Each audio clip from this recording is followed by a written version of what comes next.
최후의 만찬 때부터 계산한다면 1995년이 흘렀습니다.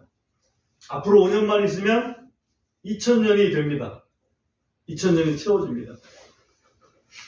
반드시 속히 오시겠다고 말씀하셨으니 저는 그렇게 하실 것을 믿습니다.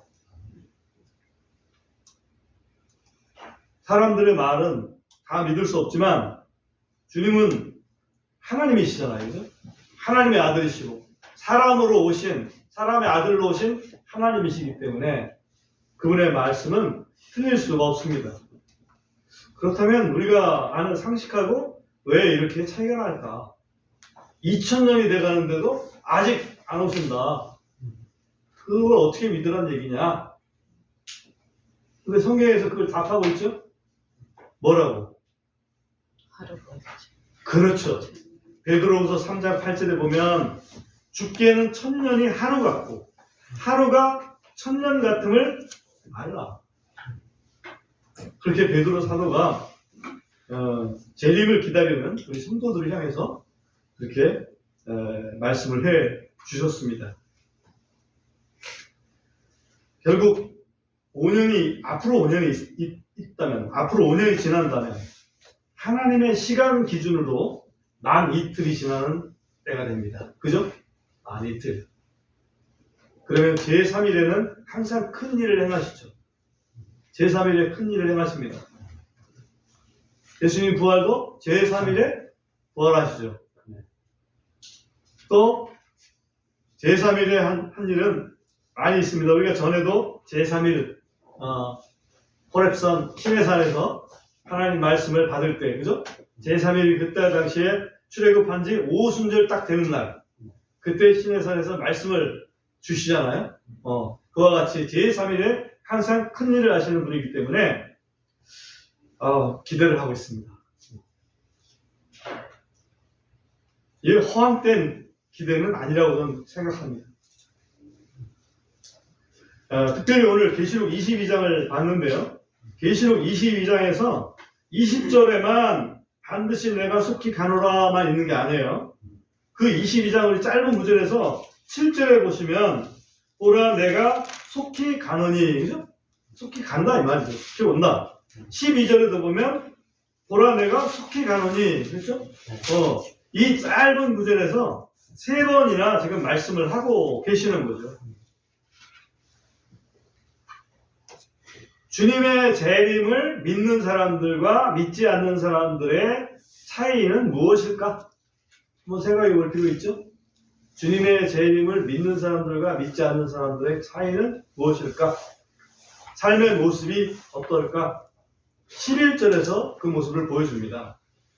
11절 보시면 불의한 자는 그대로 불의하게 두고 더러운 자는 그대로 더럽게 두며 의로운 자는 그대로 의롭게 두고 거룩한 자는 그대로 거룩하게 둘지니라.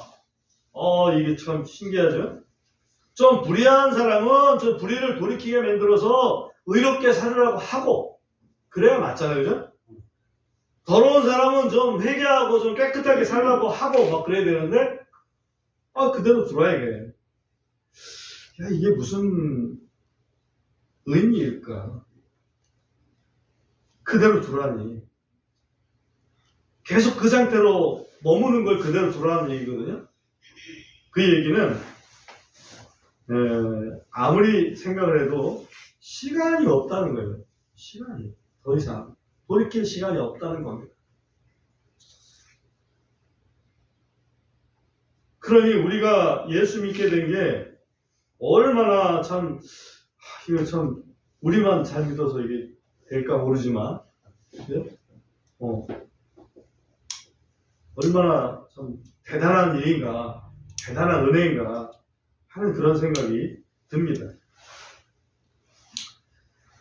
주님의 재림을 믿는 사람들은 어떤 사람들이냐? 적어도 22장 10절에 보면 이런 말씀이 있어요. 이 책 예언의 말씀들을 봉인하지 말아라. 봉인하지 마라. 다시 말하면 주님께서 다시 오신다는 그런 그 말씀을 알고 있는 사람이라는 얘기죠. 주님께서 다시 오신다는 것을 늘 생각하고 소망하는 사람들이라는 얘기입니다. 항상 주님이 오신다는 걸 알면, 그 심판이 바로 가까이 왔다는 걸 알면 조심하게 돼 있다는 거죠. 근데 지금 계시록에서는 돌이킬 시간이 없다는 겁니다. 돌이킬 시간이 없다. 이 대목에서 다시 계시록으로 돌아와서 봉인 해제된 말씀은 과연 어떤 말씀이었을까?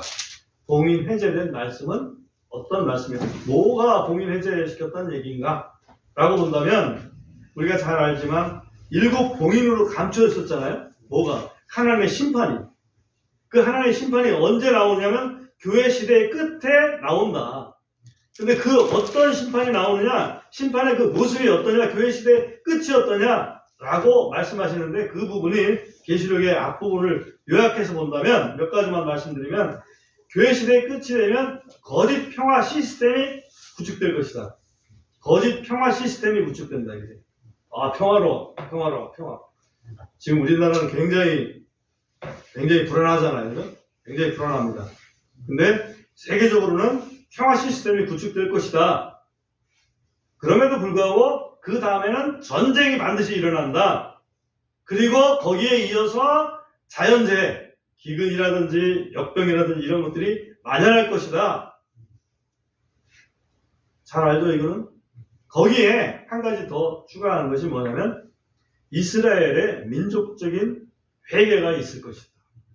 이스라엘의 민족적인 회개가 있고 적그리스도의 화려한 등장이 있을 것이다. 적그리스도의 화려한 등장이 있을 것이다. 그리고 그 적그리스도가 참 그리스도까지 무너뜨리려고 나중에는 아마겟돈 전쟁까지 일으킬 것이다. 그러나 결국은 그 적그리스도는 재림하시는 예수님에 의해서 잡혀서 제1호로 불호수에 던짐을 당하게 된다. 이것이 7 봉인으로 감춰있던 그 심판의 그 말씀입니다. 이걸 우리가 계시록 강의를 하면서 잘 여러분들 기억을 하셨을 겁니다. 이거 그냥 감추어 있는 게 아니라 이미 공개되어 있는 거란 얘기죠. 지금 어느 시대에 와 있을까 한번 생각을 해볼 필요가 있어요. 조금 있으면 아마도 거짓 평화 시스템이 분명히 구축될 겁니다. 일부 그 활동 게 뭡니까? 예를 들면 유엔 같은 거죠. 유엔 같은 게 일부는 작용을 하고 있습니다만은 그거보다도 더 그럴싸한 거짓 평화 시스템이 구축이 될 것이다. 그걸 저는 기대를 해봅니다. 그게 언제일 것인가. 그리고 하나님의 그 진노 이전에, 다시 말하면 하나님의 진노는 교회가 당합니까? 안 당합니까? 안 당하죠? 진노에서 피하시겠다고 말씀하셨기 때문에 진노 이전에 교회 시대에 일어나는 환난과 핍박이 있다는 거지. 근데 환난과 핍박은 뭐만 있으면 이겨낼 수 있느냐? 믿음만 있으면 이겨낼 수 있다. 그래서 그 이겨낸 사람들을 이긴 자라고 표현합니다. 영어로는 overcome했다, overcomer라고 합니다. 요한 1서 5장을 잠깐 보고 오겠습니다. 요한 1서 5장 4절, 5절 우리 한번 같이 읽어보겠습니다. 요한 1서 5장 4절, 5절 읽겠죠? 같이 읽어보겠습니다. 이는 시작. 이는 무엇이든지 하나님에게서 난 것은 세상을 이기기 때문이니라. 또 세상을 이기는 승리는 이것이니 곧 우리의 믿음이니라. 예수님께서 하나님의 아들이심을 믿는 자가 아니면 누가 세상을 이기는 자냐? 쉽죠? 예수님께서 하나님의 아들이심을 믿는 자면 이길 수 있다는 거지. 그 사람들 아니면 이길 사람이 없다는 얘기입니다. 우리 적어도 그리스도인들은 다른 건 몰라도 예수님이 하나님의 아들이신 것은 믿잖아요. 그죠? 그 믿음만 있으면 세상을 이길 수 있다니까. 그거를 지금 제가 강조를 드리는 겁니다. 그리고 이 진노 이후에 교회 시대가 끝나고 그 다음에 하나님의 진노 이후에 천년 왕국이 시작이 됩니다.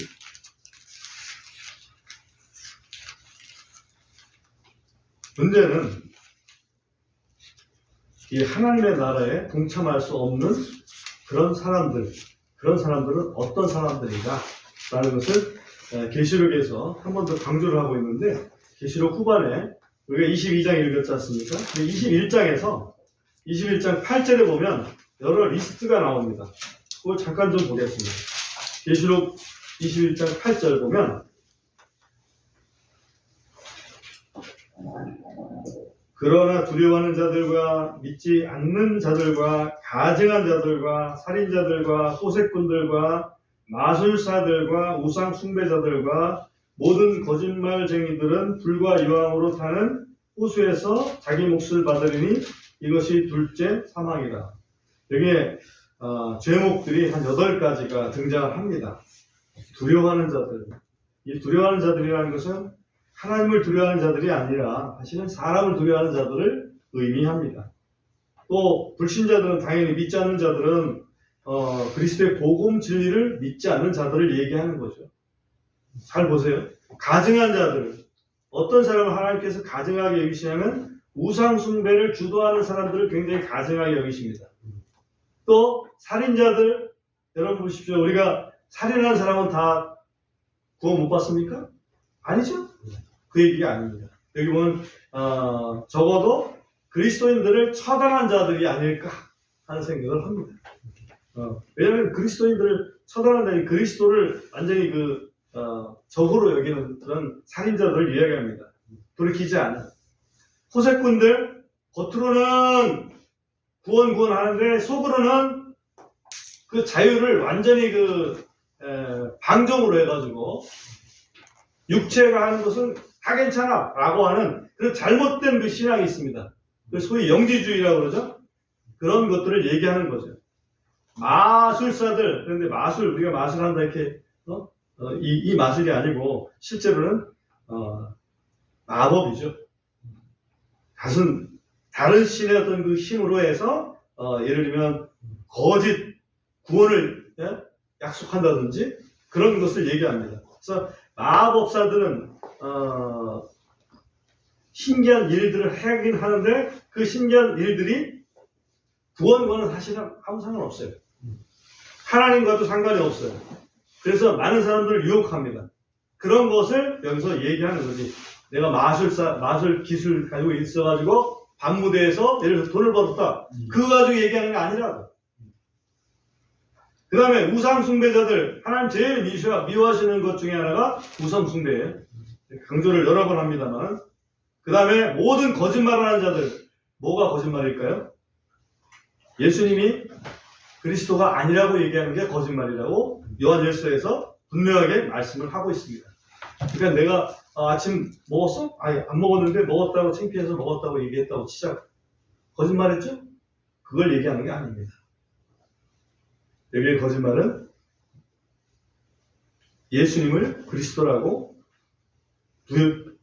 시인하지 않는, 예수님을 그리스도라고 하지 않는 것, 그것이 바로 거짓말이다라고 요한일서 2장 22절을 참고해 보시면 여러분들이 알 수 있을 것입니다. 그런 모든 것들을 이겨내는 것, 그것이 우리 그리스도인들인데 그거를 소위 이긴 자라고 얘기를 합니다. 그 다음에 한 가지 더, 예수님께서 내가 다시 오겠다는 이 말씀을 이 마지막 때 계시록 22장에서 3번이나 이렇게 강조를 해서 하셨는데, 7교회에 대한 메시지 중에서 특이한 점이 있습니다. 7교회에 대한 메시지 중에서 특이한 점이 있습니다. 7교회 중에서 맨 마지막에 처음에 4교회에 대해서는 내가 다시 오겠다는 그런 메시지가 없어요. 근데 마지막 3교회에 대해서는 내가 다시 오겠다는 그런 메시지가 있습니다. 한번 볼게요. 계시록 3장을 한번 펴보시기 바랍니다.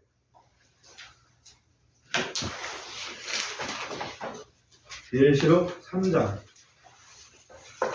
계시록 2장과 3장이 7교회에 대한 얘기인데요. 2장에는 4개의 교회에 대한 내용이 나오고, 그 다음에 3장에는 나머지 3 교회에 대한 내용이 나옵니다. 계시록 3장 3절을 한번 보십시오. 3절에 보면, 그러므로 네가 어떻게 받았고 어떻게 들었는지 기억하여 굳게 붙들고 회개하라. 그러므로 만일 네가 깨어있지 않으면 내가 도둑같이 네게 가리니. 그죠? 도둑같이 가겠다. 다시 말하면 재림의 메시지를 지금 요 4번째, 5번째 교회에 하고 있습니다. 5번째 교회는 4대 교회라고 그러죠? 도둑같이 내가 가겠다. 그 얘기는 좀 깨어있어라. 그 얘기죠. 깨어있는다는 얘기는 그냥 계속해서 24시간 깨어있는다는 그런 뜻은 아니잖아요. 그죠? 우리가 생각을 좀 바로 해가지고 바르게 살아야 되겠다. 바른 믿음을 가지고 살아야 되겠다. 성경 읽어야 되겠다. 기도도 해야 되겠다. 그런 것이 이제 깨어있는 거죠. 그 다음에 계시록 3장 11절 보면 보라 내가 속히 가노니, 여기도 간다고 되세요? 속히 가노니 네가 가진 것을 굳게 붙들어 아무도 네 왕관을 빼앗지 못하게 하라. 필라델피아 교회한테 말씀을 하십니다. 내가 속히 가겠다. 필라델피아 교회는 좀 힘든 일을 겪고 있었습니다. 인내하고 있었던 교회입니다. 그러니까 조금만 더 참고 기다려라. 내가 속히 갈 거야. 그 얘기를 하시는 거죠. 네가 가진 것을 굳게 붙들어라. 그 얘기는 네가 가진 그 믿음을 굳게 붙들고 있어라. 그 얘기입니다. 우리가 할 일은 믿음 굳게 붙드는 일이죠. 그 다음에 마지막 7번째 교회에 3장 20절에 보면 이렇게 돼 있어요. 보라, 내가 문 앞에 서성수 들으노니. 이건 우리가 구원받을 때 예수님 영접할 때 항상 인용하는 그런 구절이었는데, 이거를 예수님의 재림의 관점에서 이렇게 본다면, 처음에는 내가 도둑같이 올 거야. 그 다음에는 내가 속히 갈 거야. 내가 지금 문 앞에서 두드리고 있어. 그죠? 다 왔다는 얘기죠. 다 왔다. 반드시 우리라보다 오히려 더 가깝게 와 있다 하는 것을 여기서 보여주고 있습니다. 우리가 알지만 7교회로 이렇게 시대별로 이렇게 이해를 할 수 있잖아요. 그 당시에 있던 7교회지만은 또 7교회는 시대별로, 다시 말하면 지금 시대는 라오디게아 교회의 시대다. 이렇게 우리가 이해를 하고 있습니다. 주님께서 정말 가까이 오셨다. 어찌 보면 가까이 오고 계신다. 하는 그런 차원으로 이해를 할 수가 있습니다. 저는 길게 말씀을 드리고 싶지는 않습니다. 그리스도께서 승천하신 지 지금 우리가 1995년 차를 살고 있습니다. 2025년 1995년 차를 살고 있습니다. 그리고 그 교회 시대가 7시대로 나눠서 생각한다면 지금 마지막 7번째 라오디게아 교회 시대를 살고 있습니다. 4대 교회 시대는 어느 시대라고 볼 수 있냐 보면 종교개혁 시대라고 볼 수 있거든요. 4대 교회 시대는. 그리고 필라델피아 교회 시대는 종교개혁 이후에 세계 선교에 아주 박차를 가했던 시대라고 볼 수가 있습니다. 사실은 우리가 필라델피아 교회 시대 때문에 대한민국에도 조선 말 그때 복음이 들어왔다. 그리고 이제 마지막 이 라오디게아 시대는 어떤 시대라고 볼 수 있을까? 제가 라오디게아 교회의 그런 모습들을 보면 세속화 시대다라고 볼 수 있어요. 세속화 시대. 그러니까 교회가 세속화 돼가지고 교회인지 세상인지 잘 구분이 안 되는 그런 시대가 라오디게아 교회 시대다. 왜냐면 눈 멀었다고 그랬잖아요. 눈 멀었고 헐벗었다고 그랬어요. 근데 교회는 그걸 전혀 눈치채지 못한다고 했어요. 우리 지금 잘 먹고 잘 입고 있습니다.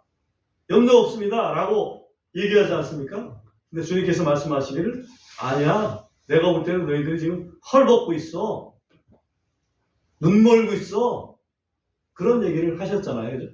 네, 그런 식으로 지금 시대는 세속화 시대라 이렇게 볼 수가 있고, 그렇기 때문에 재림에 대한 말씀이 점점 더 필요한, 점점 더 없어지기 때문에 점점 더 필요한 그런 그 시대라고 말씀을 드릴 수가 있습니다. 그럼 이제는 주님께서 라오디게아 교회 그 문 앞에서 막 두드리잖아요. 주님 없는 교회라는 표현도 있어요, 그죠? 주님 없는 교회. 그러니까 주님은 문 밖에서 두드리고 계시는 거지. 그 안에는 주님이 없고, 그게 라오디게아 교회인데, 그러므로 우리는 이제는 우리의 사람의 생각 좀 내려놓고 기록된 이 성경 말씀 우리 올해는 꼭 1등 하겠다 이렇게 그런 좀 각오, 믿음 이런 것처럼 정말 성경 이거 가까이 해야 됩니다. 저는 다행히 눈이 좋아서 성경을 읽는데 아무런 문제가 없습니다. 근데 연세가 드시면 눈이 나빠져가지고 성경을 읽기가 힘들거든요. 그래도 하여튼 성경을 가까이 해야 됩니다. 성경 말씀으로 계속해서 나의 영을 채워줘야 됩니다.